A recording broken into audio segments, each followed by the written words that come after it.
Hello friends, हे 5 जण किती छान गेम खेळत होते आणि रात्रभर मस्ती करत होते. आणि त्यांना तर माहिती नव्हतं उद्या सकाळी आपल्याला जायचं. आणि तिथून निघताना पण मी त्यांना असं खोटं सांगून निघाले.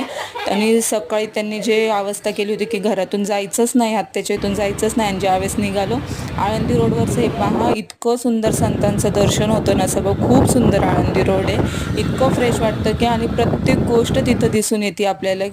वारकरी संप्रदायातलं सगळ्या गोष्टींचं त्यांनी स्टॅच्यू वगैरे लावले होते. आणि मग नंतर ज्यावेळेस आम्ही पुढे आलो त्यावेळेस त्यांचं मूड फ्रेश होण्यासाठी थोडा उसाचा रस त्यांना पाजवला की मुलं थोडे फ्रेश होतील. आणि घरी आल्यावर त्याला जे करायचं ते केलंच. आपण घरी का आलो असं चालू होतं त्याचं. मग तरी पण आम्ही म्हटलं की आलो बाबा, यावं लागतं. आणि हे मसाले मी तिथून घेतले होते, मिरची पावडर, काळा मसाला, सगळे होममेड मसाले आहेत. आणि त्याच्यानंतर हा कोल्हापुरी मसाला घेतला, बेगडी मिरची, अजून ताक मसाला, असे घरगुती हे भरपूर असे मसाले मी तिथून घेऊन आले होते. आणि तुम्ही पण पहा कसे मसाले आहेत. आणि चॅनलला सबस्क्राईब करा. चला बाय, टेक केअर.